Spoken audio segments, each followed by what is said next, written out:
Hari ini saya akan menyampaikan firman Tuhan. Judulnya adalah penangkal kecemasan. Kenapa? Karena banyak orang sedang bergumul dengan yang namanya kecemasan. Banyak orang cemas terhadap apa yang terjadi dalam pernikahannya, apa yang terjadi dalam keluarganya. Sebagian lagi cemas kepikiran dengan pekerjaannya gimana. Kompetisi makin sengit, keadaan dunia penuh dengan ketidakpastian. Ya, sebagian lagi bergumul dengan urusan kesehatan. Saya nggak tahu kecemasan apa yang ada di dalam hati saudara. Tapi satu hal yang saya tahu melalui firman Tuhan hari ini, kelepasan akan terjadi. Amin. Melalui firman Tuhan hari ini, semua kecemasan dalam hati kita dilenyapkan dan iman kita dibangkitkan. Apakah Anda siap? Bagaimana caranya kita bisa mengalahkan kecemasan? Saya mulai dengan yang pertama. Sadari bahwa Bapa Surgawi pasti memelihara kita. Oke, kita baca dulu. Matius 6 ayat 25 sampai 26. Yang ngomong ini adalah Tuhan Yesus sendiri. Karena itu aku berkata kepadamu. Apa kata Tuhan? Janganlah khawatir. Boleh nggak saudara memberikan nasihat yang sama pada diri sendiri? Coba saudara tepuk dada saudara seperti ini. Ngomong sama diri sendiri, jangan khawatir. Ingatin ya, kadang kita perlu mengingatkan diri sendiri. Jangan apa? Khawatir. Lanjutkan pembacaan itu. Janganlah khawatir akan hidupmu, akan apa yang hendak kamu makan atau minum. Janganlah khawatir pula akan tubuhmu, akan apa yang hendak kamu pakai. Bukankah hidup itu lebih penting daripada makanan? Dan tubuh itu lebih penting daripada pakaian. Intinya Tuhan ngomong, jangan khawatir. Kenapa? 26. Ini gambaran yang Tuhan mau kasih tahu ke kita. Kenapa kok jangan khawatir? Pandanglah burung-burung di langit yang tidak menabur. Karena mereka nggak menabur, maka yang terjadi berikutnya apa? Tidak menuai. Terus kemudian apa? Tidak mengumpulkan bekal dalam lumbung. Tuhan suruh, coba kamu lihat burung-burung di udara yang seperti itu. Namun diberi makan oleh Bapamu yang di surga. Nah, kalimat terakhir Anda perhatikan. Ini yang Tuhan mau ngegulkan supaya kita bisa bisa nangkep. Setelah dia ngomong tentang burung-burung di udara, dia ngomong begini. Bukankah kamu jauh melebihi burung-burung itu? Saya mau ngomong sama saudara dan saya. Burung-burung di udara itu berharga di mata Bapak Surgawi. Tapi saudara dan saya, kita anak-anaknya, kita lebih berharga. Kalau burung di udara dia pelihara, keluarga saudara juga dipelihara Tuhan. Anak-anak saudara juga dipelihara oleh Tuhan. Amin. Karena itu jangan khawatir. Ibaratnya Tuhan ngomong kalau ada yang harus kelaparan dulu, ya burung di udara dulu. Ikan di laut dulu. Anda levelnya lebih dari itu. Yesus ngomong kamu jauh melebihi. Artinya ada priority. Artinya ada prioritas. Sadari Anda diprioritaskan oleh Bapak Surgawi. Sadari Bapak Surgawi mengasihi dan dia pasti memelihara. Oke, kita baca satu ayat lagi. 1 Petrus 5 ayat yang ke-7. Serahkanlah segala khawatirmu kepadanya. Sebab ia yang memelihara kamu. Siapa yang memelihara kita? Iya, Tuhan. Bapak Surgawi. Kalau yang memelihara manusia, manusia terbatas. Kalau yang memelihara saudara orang tua pun terbatas.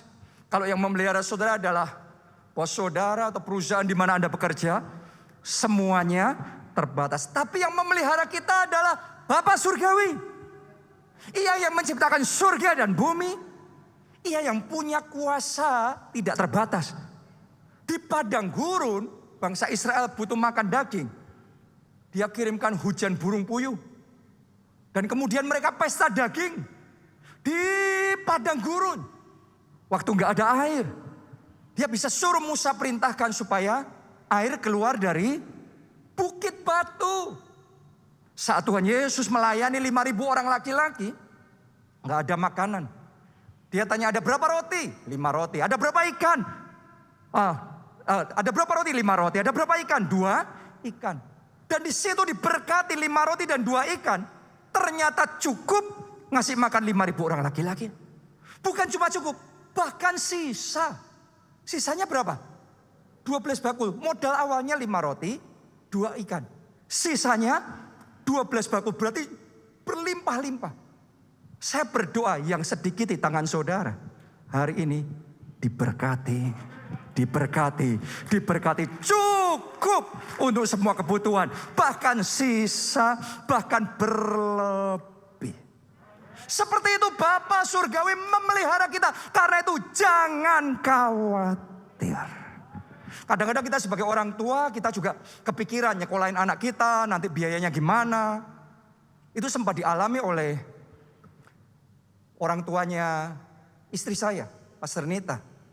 Waktu itu Pastor Nita, waktu SMA, punya kerinduan untuk sekolah Alkitab di Amerika. Itu dorongan dalam hatinya. Ya tapi saudara tahu kan, menyekolahkan anak di luar negeri biayanya besar. Dan pada waktu itu dalam kondisi mereka zaman itu sebenarnya gak memungkinkan. Jadi ketika Pastor Nita ngomong sama orang tuanya mau sekolah di Amerika, mau kuliah sekolah Alkitab di Amerika, orang tuanya nggak bisa ngomong apa-apa, cuma satu kata, berdoa. Kita sebagai manusia itu butuh kepastian. Maunya kalau bisa pasti, ya, tidak, ya, tidak. Tapi kalau gantung gimana? Kalau ngambang gimana? Ada berapa banyak saudara yang saat ini kayak dalam kondisi serba nggak ada kepastian. Serba keputusannya ngambang dan gantung. Tapi hari ini kalau ada satu hal yang bisa Anda lakukan dalam keadaan yang tidak pasti. Berdoa. Jangan khawatir, jangan cemas. Kenapa? Karena engkau punya Bapa Surgawi yang siap untuk memelihara saudara. Itu yang dilakukan Pastor Nita waktu itu, dia berdoa. Karena gak ada cara lain, berdoa. Dan Bapa Surgawi, dia mendengar, dia juga mau menjawab doa-doa kita. Akhirnya orang tuanya dilembutkan hatinya sehingga berani ambil langkah iman, ya nyekolahin. Dan Tuhan buka jalan.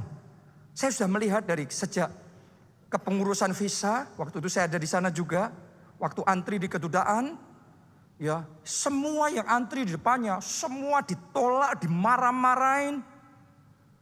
Jadi keadaan sudah gak enak semua. Waduh, kita mikir juga nih gimana ini, suasana sudah gak enak semua karena semuanya ditolak, dimarah-marahin. Begitu tiba gilirannya Pastor Nita maju ke situ. Itu namanya favor saudaraku ya. Tanpa ditanya A, I, W, O, langsung oke, langsung jadi. Disediakan sama Tuhan. Bukan cuma itu saja, setelah dia pergi ke Amerika mulai sekolah, itu benar-benar orang tuanya ngalami yang namanya berkat yang tidak normal. Bisnis kan sudah dari tahun ke tahun seperti itu. Tapi di masa selama mereka harus memelihara, mereka harus menyediakan kebutuhan untuk Pastor Nita bisa sekolah Alkitab di sana. Itu benar-benar Tuhan bukakan tingkap-tingkap langit. Tuhan curahkan berkat yang tidak normal. Sehingga kuliahnya bisa selesai. Saya berdoa hari ini. Berkat yang tidak normal tercurah dalam hidup saudara. Tercurah untuk pekerjaan dan untuk keuangan saudara. Amin. Itu sebabnya berdoa. Jangan khawatir. Karena Bapa Surgawi pasti memelihara. Boleh nggak saya ajak saudara ngomong pasti? Ya bukan mungkin ya. Apa? Pasti. Sekarang sekali lagi ngomong dengan iman dalam hati. Pasti. Yang percaya katakan amin. Kita kasih tepuk tangan yang paling meriah buat Tuhan. Yang kedua, gimana mengalahkan kecemasan? Sadari hadirat Tuhan, kehadiran Tuhan dalam hidupmu. Kadang-kadang kita itu stres, kita cemas, akhirnya sampai depresi, kayak merasa nggak kuat. Karena seringkali kita merasa harus mikul semuanya sendiri. Semuanya harus ditanggung sendiri, semuanya kita hadapi sendiri. Akhirnya kita merasa nggak kuat lagi. Ya kita akhirnya stres, kita akhirnya bahkan depresi berat. Hari ini saya ingin ajak saudara untuk menyadari Anda tidak sendiri. Ada Tuhan yang menyertai saudara, ada Tuhan yang di samping saudara. Anak saya, Jin, yang ketiga ya, anak yang ketiga. Kadang-kadang kalau dia harus jalan di kegelapan, dia masih kayak agak takut. Terus dia datang sama saya, minta dianterin. Ketika minta dianterin, saya gandeng tangannya, terus kita jalan. Walaupun gelap, tadinya dia takut, tapi karena dia tahu ada dedinya, ada papanya yang gandeng tangannya. Semua ketakutannya lenyap. Tadinya takut, sekarang berani. Seandainya saudara sadar, engkau gak pernah jalan sendiri. Yesus ada di samping saudara. Mulai hari ini semua ketakutanmu lenyap. Semua kecemasanmu lenyap. Karena ada Bapa surgawi. Ada Tuhan yang menyertai saudara. Amin. Anda gak sendiri. Kalau Anda harus nanggung semuanya itu, Yesus juga nanggung bersama dengan saudara. Kalau Anda harus pikul semuanya itu, Dia akan berikan kekuatan. Oke, karena itu sadari kehadirannya dalam hidupmu. Kenapa kok di gereja saudara seringkali bisa merasakan tenang, tapi setelah Anda di rumah Anda jadi gelisah lagi? Sederhana, karena di gereja Anda diajak untuk menyembah Tuhan. Dan saat kita menyembah Tuhan, Alkitab ngomong, Allah hadir, Allah bertahta atas pujian dan penyembahan umatnya. Begitu Allah hadir, sekarang kita seger karena Allah hadir. Kita tahu gak sendiri, ngadepin masalah berani. Ngadepin persoalan berani. Karena Allah hadir. Kuncinya worship. Kunci menyadari hadirat Allah adalah penyembahan. Karena itu mulai hari ini jangan cuma pas di gereja. Di kamar saudara, sembahlah Tuhan. Amin. Pagi hari ketika Anda baru bangun tidur, sebelum yang lainnya, angkat dua tanganmu dan mulai menyembah Dia. How great is our God. Saudara sembah. Ketika engkau menyembah di kamarmu, bukan hanya di gereja, di kamarmu hadiratnya akan dimanifestasikan.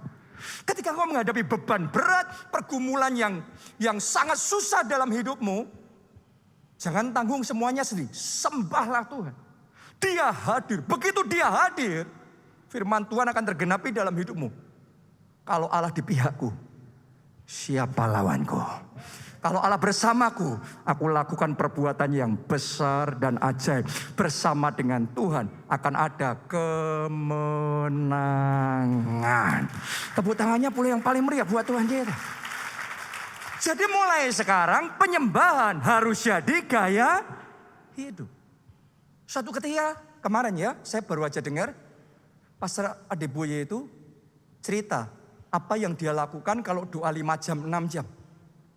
Dia ngomong begini, orang-orang tanya sama saya, doa 6 jam ngomong apa aja? Kan kalau ngomong semua permintaan doa sudah habis itu. Ya, 15 menit pertama, setengah jam pertama sudah habis. Dan dia ngomong sebenarnya yang saya lakukan 90% waktu doa saya, isinya cuma nyembah Tuhan. Isinya cuma menyenangkan hati Tuhan dengan penyembahan. Dan ketika kita menyembah, Allah hadir. Ketika kita menyembah, Tuhan hatinya disukakan. Urapannya turun atas kita. Ketika kita menyembah, ada kekuatan baru yang kita terima. Ketika kita menyembah, Allah yang bertindak. Dia yang berperang. Dan kalau Dia yang perang, jadinya menang. Terjadilah kemenangan, kemenangan, kemenangan, kemenangan dalam hidup saudara. Kita kasih tepuk tangannya yang paling meriah buat Tuhan kita. Mulai hari ini menyembah Tuhan. di rumah, di gereja, dimanapun Anda berada, dalam situasi paling berat dalam hidup saudara, jangan tanggung semuanya sendiri, menyembahlah Tuhan. Dan alami, rasakan, saudara nggak sendiri. Ada Tuhan dalam hidup saudara. Yang ketiga, apa yang harus kita lakukan saat kita menghadapi kecemasan? Tingkatkan komunikasi dengan Tuhan. Maksudnya komunikasi dengan Tuhan gimana? Filipi 4 ayat 6 sampai 7. Janganlah hendaknya kamu khawatir tentang apapun juga.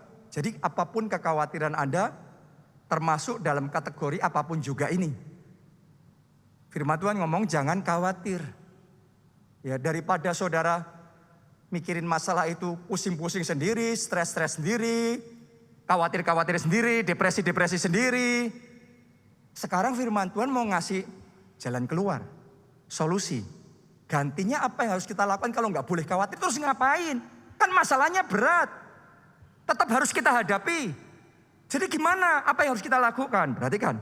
Tetapi nyatakanlah dalam segala hal. Semuanya itu yang kau hadapi. Tuhan ngomong nyatakan. Jangan khawatir-khawatir tapi nyatakan. Dalam segala hal keinginanmu kepada Allah dalam doa dan permohonan dengan ucapan syukur. Oke, itu yang harus kita lakukan. Artinya gini, kekhawatiranmu daripada kamu khawatirin terus, stres, mikirin, berat, bingung. Tuhan ngomong, masalah yang sama, kepusingan yang sama, bawa dan ceritakan sama Tuhan. Nyatakan dalam doa, permohonan, ucapan syukur. Tolong dengarkan saya baik-baik saudaraku. Ubah kecemasanmu jadi doamu. Oke, itu cara melibatkan Tuhan. Kalau cemas kan kita mikir sendiri, nanggung sendiri, semuanya cemas. Sekarang libatkan Tuhan, bawa kecemasanmu sama Tuhan. Kecemasan berubah jadi doa. Rubah kekhawatiranmu menjadi permohonan. Boleh katakan amin saudaraku. Rubah semua ketakutan saudara jadi ucapan syukur. Wow. Itu yang dilakukan Daud, Anda boleh baca itu di kitab Mazmur. Mazmur itu kalau Daud, Anda baca di situ, aku dikejar orang. Pembenci-pembenciku banyak sekali. Sebagian orang kalau dikejar oleh bahaya, dibenci, digosipkan, wah mikir sendiri, stres sendiri, gak kuat sendiri. Tidak dengan Daud, dia menyatakan semuanya dalam doa, permohonan, dan ucapan syukur. Jadi isi hatimu, pergumulan hatimu, gundah gulanamu, kecemasanmu, curahkan itu di hadapan Tuhan. Jadi doa, jadi permohonan, jadi ucapan syukur. Kenapa? Karena doa punya kuasa yang besar. Doa orang benar bila dengan yakin didoakan apa? Besar kuasanya. Karena itu ketika Yesus takut akan disalib sampai muncul keringat darah, dia berdoa. Waktu dia berdoa awalnya masih berat, tapi dia berdoa terus. Dia berdoa terus. Di Taman Getsemani itu dia berdoa. Sampai di titik tertentu penjebolan rohani terjadi. Tiba-tiba ketakutan itu dilenyapkan. Dan dia bangkit dalam iman. Hari ini Anda bangkit dalam iman. Anda tidak lagi terpuruk dan terus tenggelam di dalam kecemasan. Hari ini penjebolan rohani terjadi. Kebangkitan dalam iman terjadi. Katakan amin. Tepuk tangannya boleh yang paling meriah buat Tuhan kita.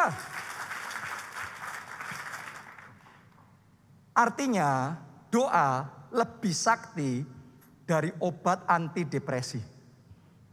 Banyak orang lagi stres, cemas. Banyak minum obat penenang, obat tidur, obat antidepresi. Tapi Alkitab sudah ngajarin kita caranya gimana. Anda yang sudah ngerasa nggak kuat, ngerasa sudah mau gila, merasa sudah nggak ngerti lagi yang apa yang harus Anda lakukan. Firman Tuhan ngomong jangan khawatir, tapi nyatakanlah semuanya dalam doa dan permohonan dengan ucapan syukur. maka engkau akan melihat kekuatan yang dari Tuhan tercurah di dalam hidup saudara. Yang keempat, pegang kuat kebenaran firman-Nya dalam hidup saudara. Karena kebenaran itu yang akan mensustain damai sejahtera, mengokohkan ketenangan di dalam hati kita. Kalau ngertinya kebenaran, kalau pegangnya kebenaran. Dan hanya ada satu kebenaran sejati. Kebenaran dalam firman Allah. Kalau hidupmu megangnya bukan firman, tapi megangnya berita. Berita itu gonta-ganti. Hari ini ngomong begini, besok bisa berubah. Hari ini ngomong harga emas turun. Emak-emak ayo serok. Begitu besok dipikirnya naik, lebih jeblok lagi. Wah, ternyata masih jebol juga. Kayak komentator sepak bola sekarang sudah berita-berita itu. Ya, saudara mau pegang situasi kondisi dunia, banyak hal yang tidak terduga yang terjadi. Jadi kalau saudara pegang sesuatu yang tidak pasti, pegang sesuatu yang berubah-ubah, makanya jangan heran hatimu naik turun kayak roller coaster. Gak heran yang kayak gitu stres lah, cemas lah, bingung lah. Karena itu saya mau ngomong sama saudara, dan di tengah semua ketidakpastian ini, satu hal yang harus Anda pegang adalah firman Allah. Firman Allah itu tidak berubah dulu, sekarang, sampai selama-lamanya. Firman Allah itu ya dan amin. Kita baca Yesaya 32 ayat 17. Di mana ada kebenaran, saya berdoa di hati saudara ada kebenaran. Oke? Karena ditulis di mana ada kebenaran, di situ akan tumbuh apa? Damai sejahtera. Kalau ada kebenaran, ngerti kebenarannya kayak apa? Yang muncul apa? Damai sejahtera. Kebenarannya apa? Anda baca berita, wah inflasi, wah perang, wah ini nanti virus apa lagi, penyakit apa lagi. Kebenarannya bumi boleh gonjang ganjing, tapi Tuhan kita adalah Allah yang setia. Dia tidak pernah meninggalkan kita. Bahkan seringkali di saat kita tidak setia, Dia tetap setia. Dia tetap menyertai kita. Karena itu masa depan kita aman di dalam Tuhan. Anda nangkep satu kebenaran itu saja, hatimu ada damai sejahtera. Kalau saudara nggak nangkep kebenaran yang sederhana itu, maka hati saudara nggak bisa damai. Anda kepikiran, nanti gimana ya? Nanti kalau gini gimana? Kalau gitu gimana? Kebenarannya, everything will be alright. Semuanya di bawah kendali Tuhan. Tuhan pegang kendali dalam hidup saudara. Tuhan tidak lepas kendali. You are not on your own. Anda nggak berjuang sendiri. God is with you. Kebenarannya, Dia adalah Immanuel. Dia Allah yang beserta dengan kita. Kalau Anda ngerti kebenaran, wah Dia bersama saya, wah Dia tidak meninggalkan saya. Itu kebenaran ada di hatimu, maka hatimu pasti damai. Pak, kalau sudah percaya kayak gitu nanti jatuh gimana? Kalau tetap mengalami kegagalan, kebangkrutan gimana? Kebenarannya Alkitab ngomong, 7 kali orang benar jatuh. 7 kali pula ia bangkit kembali. Sebab Tuhan menopang hidupmu. Tuhan menopang hidupmu. Kebangkitan pasti terjadi. Kalau Anda sampai mengalami kejatuhan pun, that is not the end of everything. Itu bukan kiamat dan akhir dari segalanya. Engkau jatuh pun, sampai di titik terendah pun, seperti yang dialami Daud, seperti yang dialami Yusuf, tapi tangannya masih kuat kalau cuma mengangkat hidup saudara. Kebenarannya, Tuhan pegang kendali atas hidupmu. Tuhan punya rencana yang besar dalam hidupmu. Kalau engkau jalan bersama Tuhan, rencananya yang besar terjadi dalam hidup saudara. Kita kasih tepuk tangannya yang paling meriah buat Tuhan kita. Lanjutkan ayat tadi. Di mana ada kebenaran, di situ akan tumbuh apa? Damai sejahtera. Dan perhatikan nih, perhatikan. Semuanya perhatikan ini, kalimat terakhir. Dan akibat kebenaran ialah apa? Ketenangan dan ketentraman untuk selama-lamanya.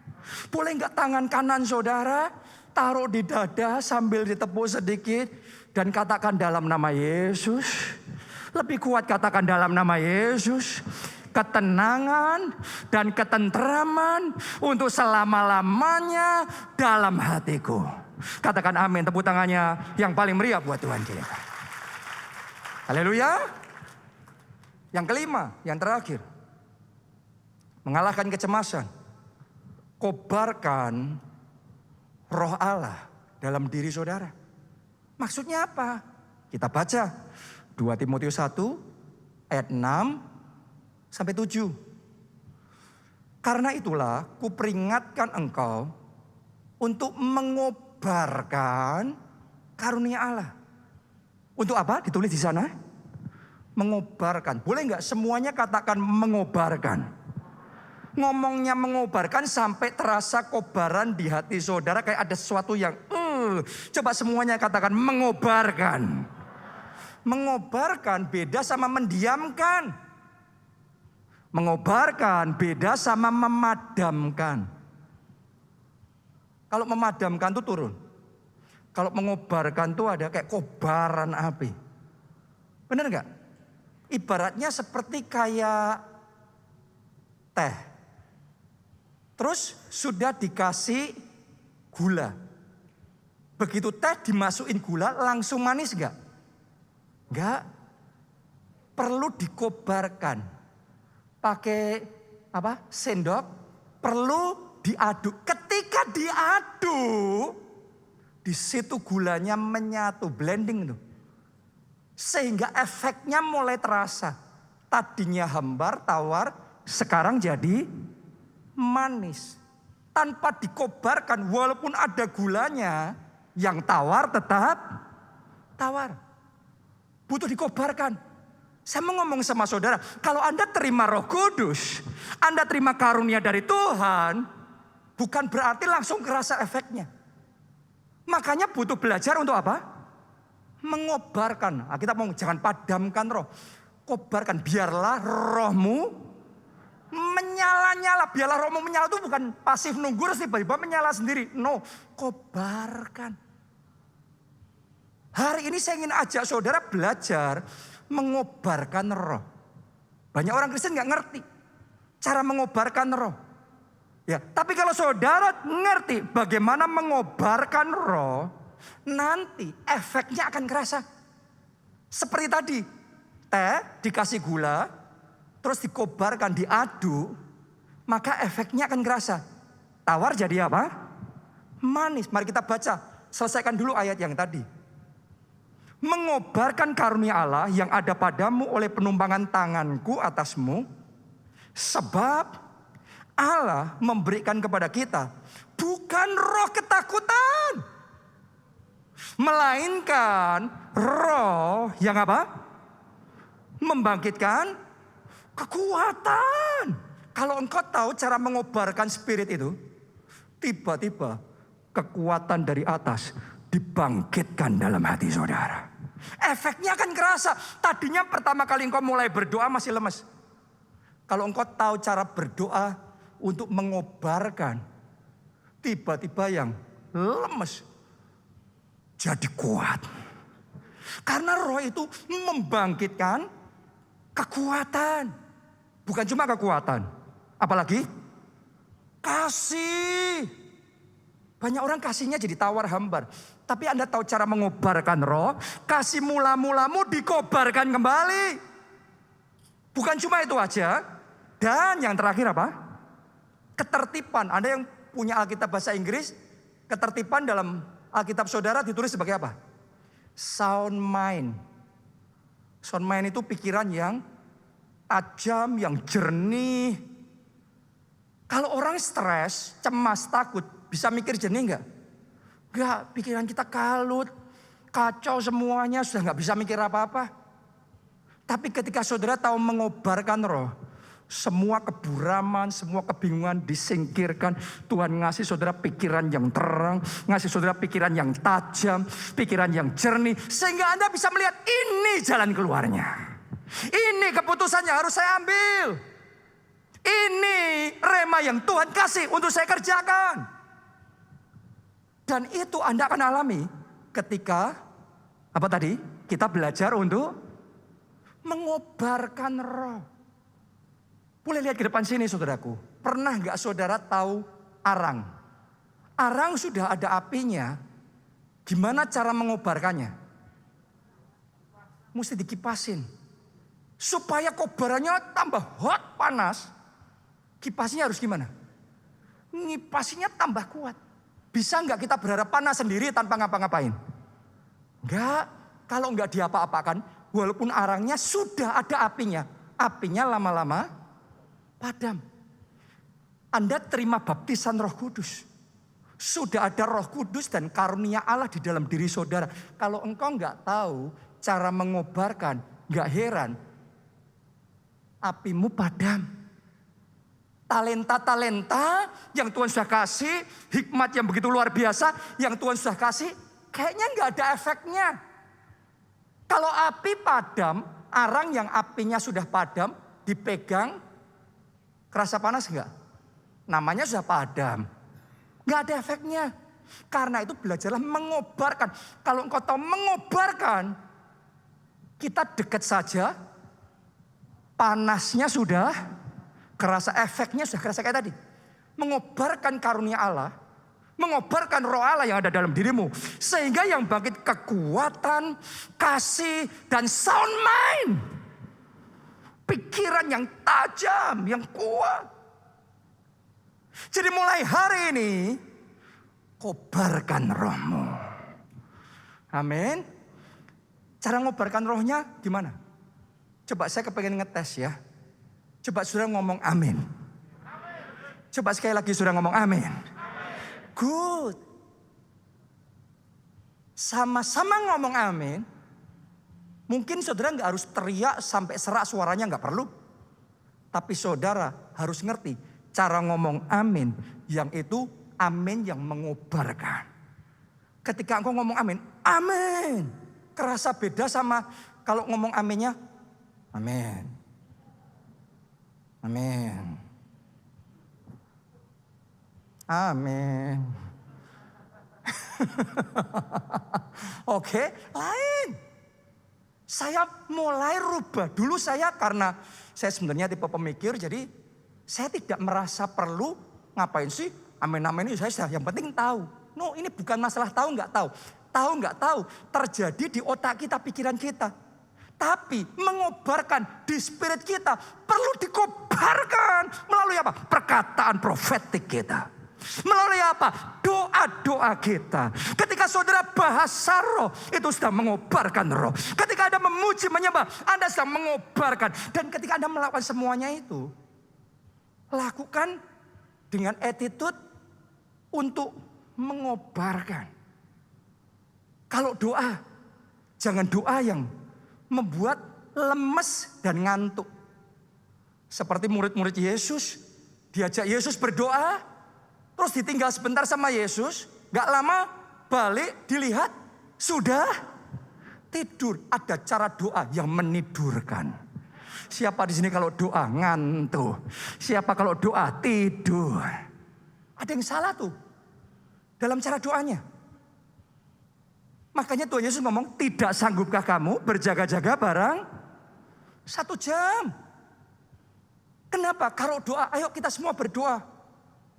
Kalau kita belum tahu cara berdoa, cuma Tuhan, ya Tuhan. Ya lama-lama padam, lama-lama ngantuk, lemes. Selesai berdoa lemes. Gak ada membangkitkan kekuatan, berarti salah. Kalau Anda mengobarkan, ngipasinya benar, pasti yang bangkit efeknya kekuatan. Bener nggak? Kayak tadi teh, kalau ngaduknya bisa nggak cuma didiemin, pasti efeknya teh hambar jadi manis. Oh, mulai hari ini saya berdoa, ketika engkau berdoa, yang efek munculnya kekuatan dibangkitkan. Api rohmu menyala-nyala. Ketika engkau berdoa, pikiranmu jadi terang. Ada hikmat Allah dalam hidup saudara. Jadi belajar berdoa. Anda yang sudah dibaptis Roh Kudus, ada bahasa roh. Bahasa roh itu mengobarkan roh. Tapi jangan bahasa roh yang lemas-lemas. Bahasa roh. Saudara mesti bahasa roh yang mengobarkan. Oh, rataka pasyarataka. Kadang-kadang waktu ibadah, kalau yang lainnya lagi lemes, saya nggak mau ikut lemes. Yang lainnya bahasa roh. No, saya rataka pasyarataka. Saya belajar di mana revival terjadi. Di Korea, di Bogota, di Nigeria. Di tempat-tempat revival terjadi. Itu benar-benar saya melihat, saya pelajari. Orang-orang doanya beda dibandingkan di tempat di mana nggak ada revival. Kalau tempat yang nggak ada revival, doanya semuanya tiang bendera. Diem, tegak lurus, nothing happen. Tapi di tempat-tempat di mana revival terjadi, Anda lihat, Anda pelajari, karena saya sudah terus mengamati. Mereka kalau doa itu selalu konsisten gini, nggak tahu kenapa. Oh, rataka pasyarata, itu tubuhnya bisa ikut. Jadi kayak ada kobaran dari hati, itu sampai dimanifestasikan keluar. Oh, rataka pasyarata. Oh, rataka pasyarata, yang lemah jadi kuat. Bagi Tuhan tidak ada yang mustahil. Oh, ratakapas. Pintu-pintu yang tertutup dalam hidupku saat nijo aku berdoa terbuka. Oh, ratakapasyara. Ketika Anda doa dengan cara seperti itu, api yang tadinya sudah sempat suam, nanti apinya jadi besar. Apinya jadi panas. Kalau Anda tahu cara doa yang benar, spiritmu tetap hot. Tetap panas, gak bisa dingin, gak bisa suam-suam kuku, tapi menyala dalam Tuhan. Dan di situ akan membangkitkan kekuatan, kasih, dan sound mind, pikiran yang tajam.